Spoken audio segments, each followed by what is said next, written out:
In the vast tapestry of Southeast Asia lies a tropical island roughly 137 kilometers north of the equator.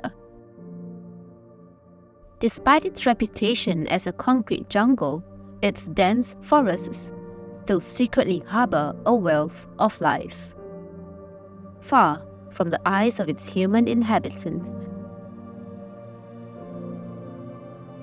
As night falls, this bustling island city mellows out. Lights go off, favorite dinner spots close up, and its residents return to their hideouts to wind down. But as their day ends, there's a whole other world that's only just waking up.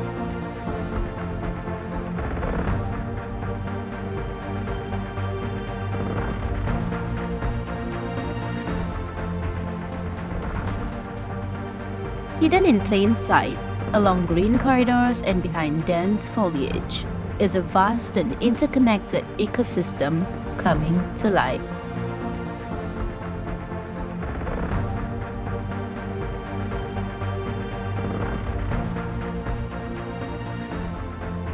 With the flick of a feeler in Bukit Timah, a frog jumps to life, sending reverberations across the forest floor, causing a domino effect that'll awaken a viper from its slumber all the way in Sungai Buloh.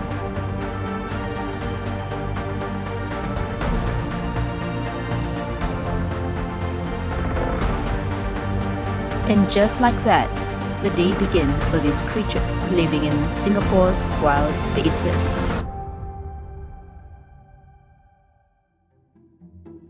In the insect kingdom, many arthropods start their day in a way much like we do, by changing their clothes. These creatures are constantly growing out of their shells until they find a size that fits.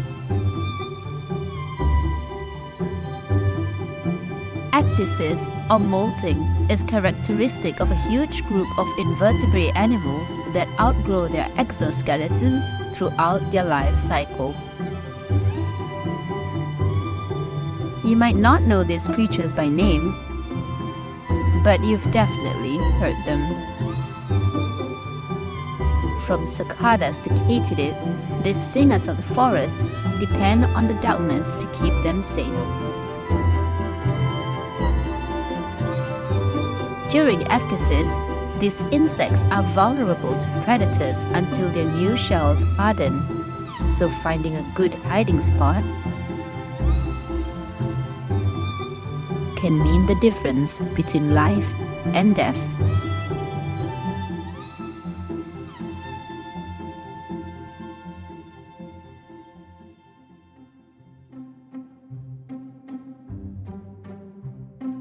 But there's one impressive arthropod that'll conquer both the waters and the skies during their lifetime.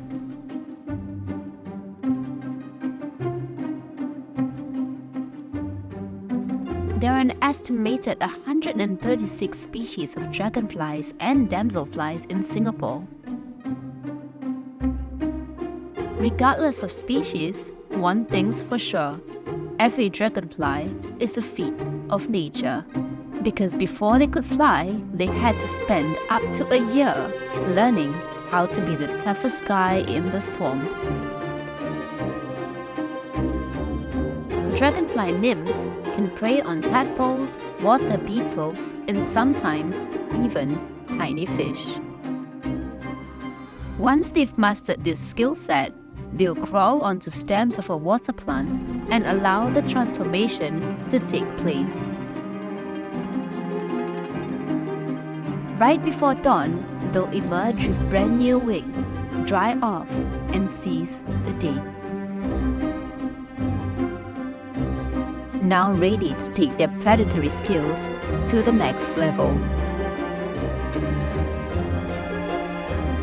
But sometimes, early bloomers can still meet a sticky end if they don't apply their skills well enough. Another type of predator with a very different mode of operation are the beloved arachnids. Some species, like the huntsman spider, stay cleverly hidden and wait for the perfect time to ambush their prey. While they don't have 20/20 vision, they're extremely sensitive to vibrations. If an insect happens to climb up the wrong bark, it might never get to the top. Other spiders, like the orb weavers, build webs.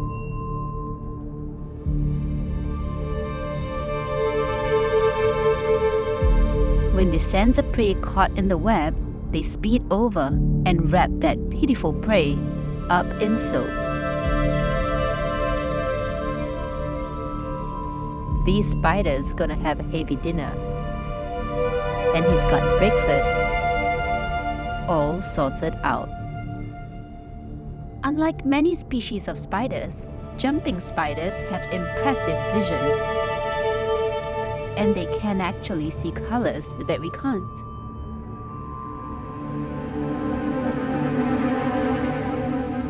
These baby-faced, brightly colored spiders are day hunters and use their perfect eyesight to literally jump on their prey.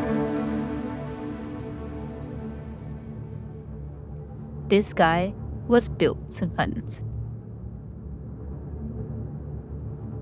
But even a big guy with 8 legs is no match for an army of ants.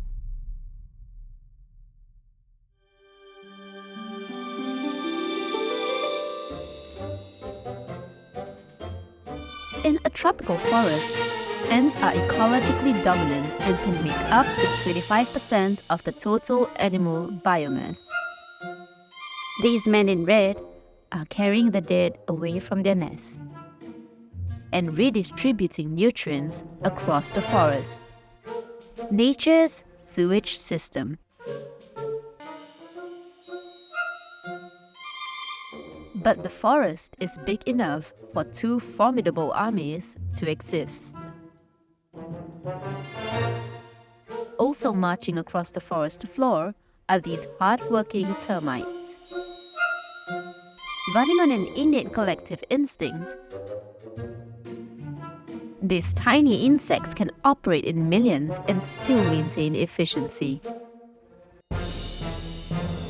Something most corporate offices struggle with.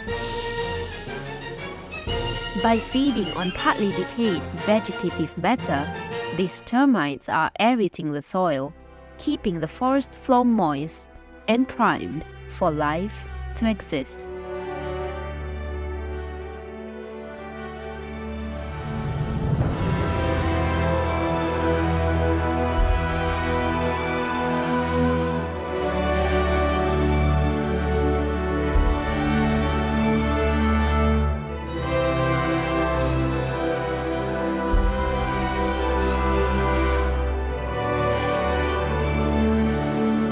Although there are no large predators living in Singapore's forests, hoofed mammals do trample on these floors.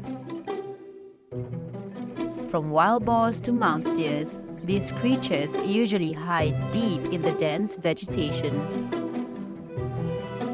They feed on shoots, leaves, and fruits, and they help with pollination and soil nutrient levels in a very unbothered way.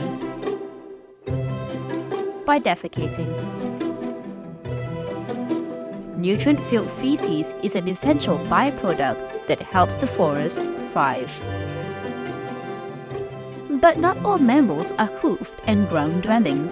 Some have wings and cling onto tree trunks. Meet the Malayan colugo. One of only 2 species of colugos in the world, these arboreal, nocturnal mammals are practically useless on the forest floor. So, they have webbed feet that, when stretched, helps them glide in the dark across the forest canopy.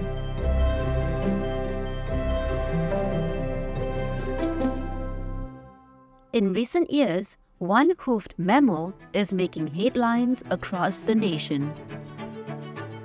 Thought to be extinct in the 1950s, sambar deers are trotting back into Singapore's forests. Based on a 2021 study, there's an estimated 15 of them in the wild on this island. But it is quite likely there are more. These shy creatures avoid being seen and, if spotted, will retreat into the lush background, disappearing almost instantly. And it's best it stays that way. Mammals act as indicators of general ecosystem health, and many Singaporeans are happy to see these deers flourish freely and safely in the privacy of Singapore's wild spaces.